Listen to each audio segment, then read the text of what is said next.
Hi hello அஸ்ஸலாமு அலைக்கும் நண்பர்களே, welcome to Fathi's cooking remedy. எல்லோரும் எப்படி இருக்கீங்க? எல்லோரும் நல்லா இருப்பீங்க அப்படி சொல்லி நினைக்கிறேன். அப்புறம் இன்றைக்கி வந்து நம்ம என்ன ரெசிபி பார்க்க போகிறோம் அப்படின்னா வெஜ் பிரியாணி. ஓகேங்களா, வெஜிடபிள் பிரியாணி எப்படி செய்கிறதுன்னு பார்க்கலாம். மோஸ்ட்டாக வெஜிடபிள் பிரியாணி அவ்வளோ யாரும் சாப்பிட மாட்டாங்க, ஏன்னா வெஜிடபிள்ஸ்லாம் போட்டிருக்கனால பிடிக்காது. ஆனால் இது பிரியாணி ஸ்டைலே செய்கிறதுனால கொஞ்சம் நல்லாயிருக்கும். ஓகேங்களா, எண்ணெயை ஃபஸ்ட்டு ஊற்றிட்டு பட்டை, ஏலக்காய், கிராம்பு, அப்புறம் வெங்காயம், 3 பச்சை மிளகா காரத்துக்கு ஏற்ற மாதிரி போட்டு வதக்கிக்கோங்க. உப்பு லைட்டாக போட்டுக்கோங்க, அப்போ தான் சீக்கிரமாக வெங்காயம் வதங்கும். ஓகேங்களா, அதுக்கு உப்பு போட்டு நல்லா வதக்கிட்டு இது கூட மஞ்சத்தூளும் போட்டுக்கலாம். இந்த உப்பு மஞ்சத்தூள்லாம் போட்டால் சீக்கிரமாக வெந்துடும் வெங்காயம். அதனால தான் உப்பு மஞ்சத்தூள்லாம் ஃபஸ்ட்டே போட்டுருவாங்க.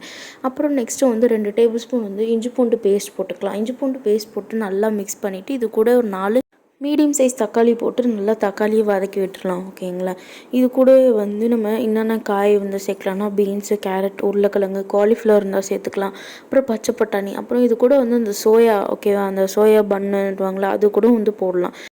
பீன்ஸு இந்த மாதிரி நீல வாக்கில், கேரட் சின்னதாக, அப்புறம் உருளைக்கிழங்கு சின்னதாக. ஓகேங்களா, இந்த மாதிரி கட் பண்ணி நல்லா வாஷ் பண்ணி வச்சுருக்கேன். இந்த பீன்ஸ் கேரட்டு உள்ளே சேர்த்துக்கலாம். ஓகேங்களா, சேர்த்துட்டு நல்லா மிக்ஸ் பண்ணி விட்டுட்டு இது கூடவே பச்சை பட்டாணி நாங்கள் திடீர்னு தான் பிளான் பண்ணோமா, சரி என்ன செய்கிறது அப்படி சொல்லி திடீர்னு தான் பிளான் பண்ணோம். அதனால் பச்சை பட்டாணி இந்த மாதிரி சுடுதண்ணி ஊற்றி ஹாட் பாக்ஸில் போட்டோன்னா ஒரு 2 hours அந்த மாதிரியே ஊறிடும் பச்சை பட்டாணி நல்லாவே. அதுவும் ஃப்ரைடே டைம்னால கொஞ்சம் சீக்கிரமாக வேலை முடிக்கணுன்றதுனால இந்த மாதிரி ஊற வச்சு ஈஸியாக ஊறிடும். ஓகேங்களா, இது கூட நம்ம கரம் மசாலா சேர்த்துக்கலாம் 1 டேபிள் ஸ்பூன், அப்புறம் பிரியாணி மசாலா. ஓகேங்களா, இது 2 மசாலா மட்டும் போதும். இதெல்லாம் சேர்த்துட்டு நல்லா மிக்ஸ் பண்ணி விட்டுடலாம். காய் வேகட்டும். ஓகேங்களா, அவ்வளோவா தண்ணிலாம் ஊற்றவே வேணாம், ஏன்னா அந்த காயிலே தண்ணி ஓடும். அதனால் தண்ணி ஊற்றாமல் நல்லா இந்த காய் நல்லா மசாலா போட்டு மிக்ஸ் பண்ணிவிட்டு நம்ம இப்போ ஊற வச்சுருக்க இந்த பட்டாணியை கூட சேர்த்துக்கலாம். ஓகேங்களா, பட்டாணி நல்லாவே ஊறிடுங்க. ஹாட் பாக்ஸில் ஊற வச்சுனே நைட்டு தான் ஊற வைக்கணும் அப்படின்லாம் பிரச்சனை இல்லை.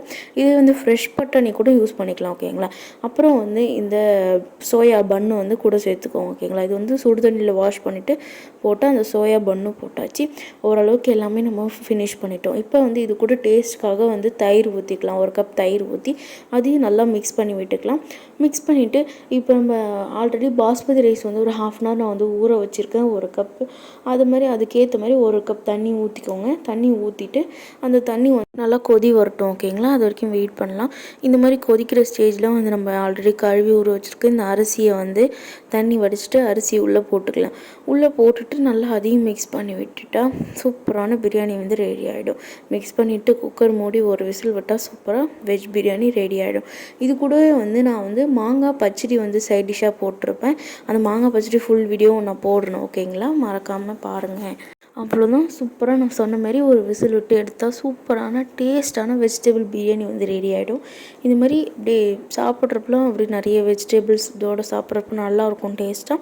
இது கூட நான் சைட் டிஷ்ஷாக மாங்காய் பச்சடி, அப்புறம் வெங்காய பச்சடி இதெல்லாம் செஞ்சுருந்தேன்.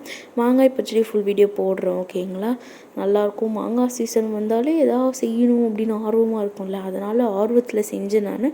ஆனால் நல்லா வந்துச்சு. அது நான் உங்களுக்கு வீடியோ போடுறேன், ஃபுல் வீடியோ மறக்காமல் பாருங்கள். இந்த வீடியோ பிடிச்சிருந்தா மறக்காமல் லைக் பண்ணுங்கள், கமெண்ட் பண்ணுங்கள், சப்ஸ்கிரைப் பண்ணுங்கள்.